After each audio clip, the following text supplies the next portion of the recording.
Buenas tardes, licenciado. No he estado de manera presencial por problemas de salud. Me tocó a mí hablar sobre los músculos de la pierna. Anatómicamente, la pierna está definida como la región de la extremidad inferior ubicado debajo de la rodilla, la cual cuenta con un compartimiento posterior y un comportamiento anterior, lateral. Por esto los músculos de la pierna se disponen en tres grupos principales. Músculos anteriores de la pierna, que es flexión dorsal, y que están constituidos por los músculos tibial anterior y extensor largo de los dedos, y del tercer fibular y extensor largo del dedo gordo. Los músculos posteriores de la pierna están constituidos por flexión y plantar, que es por una capa superficial compuesta por los músculos gemelos o gastrocnemio, plantar y sóleo, por una capa profunda compuesta por el músculo tibial posterior, flexor largo del dedo gordo. Los músculos laterales de la pierna están constituidos por el músculo fibular largo y el músculo fibular corto. Los músculos de la pierna son los principales responsables de diversos movimientos en el tobillo y el pie, los cuales son importantes para varias actividades como caminar, correr, bailar. Es importante considerar a los grupos musculares como unidades funcionales, pero se debe tomar en cuenta que aunque cada músculo en cada compartimiento tiene su función individual, adicional a la función principal. Primero se debe recordar. A continuación les voy a poner un video para que lo vean. Del compartimiento lateral. Pasamos entonces rápidamente a los músculos del compartimiento posterior, recordándoles que se dividen en dos grupos: un grupo superficial conformado por 3 músculos y un grupo profundo conformado por 4 músculos. Vamos a comenzar primero con los 3 del grupo superficial. Algo importante es que estos músculos del grupo superficial forman en conjunto el famoso tríceps surural, pero no los 3. Ya les voy a explicar bien cómo ocurre esto. Vamos a hablar entonces desde lo más posterior, que sería lo más superficial. Esta es una visión posterior de la pierna, hasta lo más profundo, que sería lo más anterior. Primero empezamos con los famosos gemelos de la pierna, los gastrocnemios. Estos músculos están conformados por 2 vientres totalmente independientes entre sí. Tendríamos entonces que los gemelos de la pierna, tendríamos un gemelo externo o gastrocnemio externo que se origina a nivel del cóndilo externo femoral. Y tendríamos un gastrocnemio interno o un gemelo interno que se origina en la cara poplitea femoral. Ya lo vamos a ver en un corte mucho mejor. Estos músculos forman parte de los límites de la famosa fosa poplitea. Fosa bastante importante en anatomía, que los invito a que busquen mi video de fosa poplitea en el canal. Entonces aquí en este corte vemos entonces cómo el gastrocnemio lateral o externo se origina a nivel de lo que es el cóndilo femoral, mientras que este sería el gastrocnemio interno, se origina a nivel de la cara poplitea femoral. Ambos músculos, ambos gemelos, van a insertarse a nivel de este tendón, que es el tendón común calcáneo, o mejor dicho, ellos van a formar el tendón común calcáneo cuando se unen al tendón del músculo que está anterior a ellos, es decir, profundo a ellos, que es el músculo sóleo. Vamos a hablar entonces de ese músculo sóleo. Ese músculo sóleo tiene un amplio origen, un músculo bastante potente, es el que forma la mayor masa a nivel de lo que es la pantorrilla. Entonces, ese sóleo se origina a nivel de lo que es la cabeza peroneal, a nivel de la diáfisis peroneal, pero también tiene un arco que envuelve a lo que son los vasos popliteos y a este nervio que es el ciático popliteo interno, y es a través de este arco fibroso, que se llama arco fibroso del sóleo, se inserta en la línea que está posterior de la tibia, que es la famosa línea oblicua o línea del sóleo. Este músculo entonces se va a insertar junto con los 2 gastrocnemios, formándome el tendón calcáneo, que es el famoso tendón de Aquiles, se inserta en la parte posterior del hueso calcáneo. Entonces, si este potente músculo que se llama tríceps sural, repito, tríceps sural significa que tiene 3 vientres. ¿Cuáles van a ser los 3 vientres? Los 2 gemelos, que son los 2 gastrocnemios, y el que está anterior a ellos, que es el sóleo. Los 3 hacen el tríceps de la pierna o tríceps sural. Entonces, este tríceps sural se inserta a través del tendón de Aquiles o calcáneo a nivel de lo que es la parte posterior del hueso calcáneo. Su función va a ser hacerme flexión plantar de la pierna, es decir, que te puedas parar de puntillas y hacerme inversión del pie. Es un músculo postural muy importante, es el que hace que tú no puedas tambalearte hacia adelante cuando caminas, que cuando camines no te vayas hacia adelante. Es un músculo que usamos para bailar, para saltar, para poder correr. Es un músculo bastante potente. Entonces, el tercer músculo de este grupo superficial es el músculo plantar delgado. Es un músculo muy poco importante que tiene su origen a nivel de la cresta supracondilia lateral femoral y a nivel de la cara poplitea.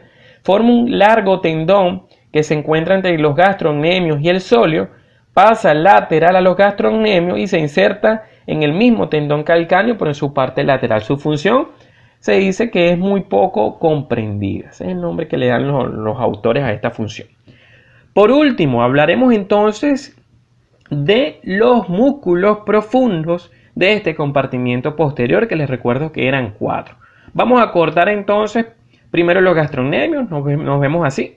Ahora cortamos a lo que es el sóleo y quedamos así para poder ver el compartimiento profundo de la parte posterior. Vamos a hablar primero del músculo popliteo, luego nos encontraremos el músculo flexor largo del dedo gordo o del hallux, luego hablaremos del músculo tibial posterior y por último hablaremos del músculo flexor común largo de los dedos, que sería entonces en orden desde lateral hasta medial. Vamos a empezar primero con el músculo popliteo, que sería este que ustedes ven aquí. Esta es una visión posterior. Este músculo popliteo se origina a nivel del cóndilo lateral femoral, a nivel de lo que es el peroné a través de este tendón reflejo y a nivel de lo que es el menisco externo. Entonces este músculo popliteo va a insertarse, cruza oblicuamente la fosa poplitea y se inserta a nivel de lo que es la tibia, en una zona que está por encima de esta línea que ven aquí, que es la famosa línea del sóleo. La función entonces de este músculo popliteo va a ser o rota la tibia hacia medial, hace rotación medial de la tibia porque es donde se inserta, o si tengo a la pierna fija, él va a hacerme rotación lateral del fémur. Entonces es un músculo que puede hacerme ambas funciones, uno de los pocos músculos del cuerpo que puede hacer esto. Entonces bien, ya dijimos entonces el músculo popliteo. Vamos a pasar entonces a hablar del flexor largo del dedo gordo o flexor largo del hallux. Este músculo se origina a nivel de lo que es la diáfisis peroneal, se dirige hacia abajo pasando por medial o poniéndose medial a lo que es el calcáneo y pasando por debajo de lo que es el malleolo interno. Vean que los 3 profundos cruzan oblicuamente a la pierna desde lateral hacia medial. Se pone entonces posterior al malleolo interno, pasa por este retináculo que sería el retináculo de los flexores. Estos 2 músculos de la parte posterior de la pierna son más bien flexores. Recuerden que los anteriores eran más bien extensores. Entonces, una vez que vemos en la planta del pie, aquí seccionamos varios músculos, podemos encontrar al tendón del flexor largo del dedo gordo. Entonces este músculo pasa a través de lo que es la planta del pie para llegar a lo que es la falange distal del primer dedo. Su función entonces va a ser flexionarme la falange distal del primer dedo, es decir, llevar ese dedo hacia abajo. Ahora bien, vamos a hablar del músculo tibial posterior. Él tiene un amplio origen a nivel de lo que es la tibia, a nivel de lo que es el peroné y a nivel de lo que es la membrana interósea, como ustedes ven aquí. Este músculo se dirige igualmente hacia abajo, su tendón cruza posteriormente al flexor común largo de los dedos, que es este, y se pone inferior al malleolo interno y pasa también profundamente a este que sería el retináculo de los flexores. Este tibial posterior, como ustedes lo pueden ver aquí, que sería este, que recuerden que se hace profundo a este, que este sería el flexor común largo de los dedos y este sería el tibial posterior. Este que ven atrás sería el músculo flexor largo del dedo gordo. Veanlo allí como sigue hacia el dedo gordo, hacia el hallux. Entonces este tendón, que sería el del tibial posterior se inserta a nivel de la tuberosidad del escafoides, pero en su inserción, véanlo aquí, además de insertarse en la tuberosidad del escafoides, se dice que a través de expansiones aponeuróticas se inserta en todos los metatarsianos, excepto en el astrágalo.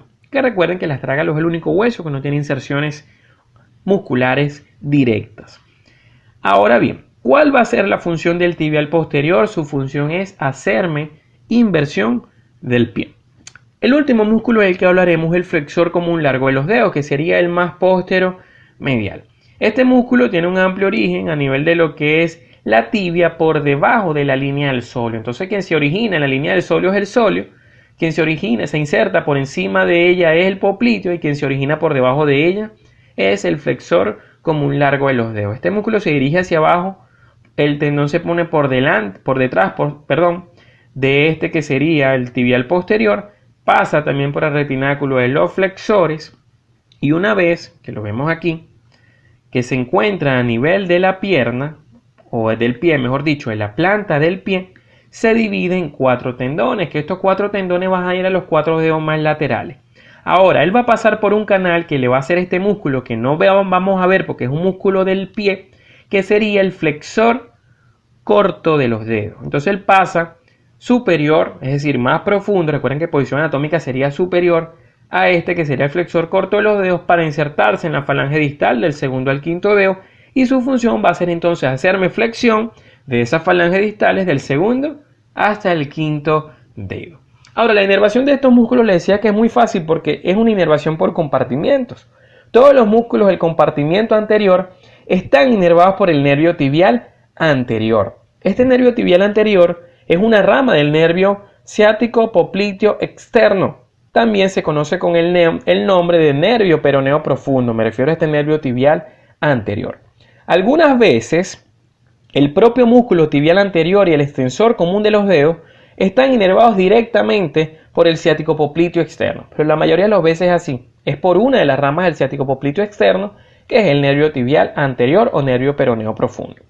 Los músculos del compartimiento lateral están inervados entonces por la segunda rama del ciático popliteo externo, que es el nervio músculo cutáneo, conocido también con el nombre de nervio peroneo superficial. Igualmente aquí, muchas veces el peroneo lateral largo está inervado directamente por el ciático popliteo externo. Pero la mayoría de las veces es así, es inervado entonces por una rama del ciático popliteo externo en particular.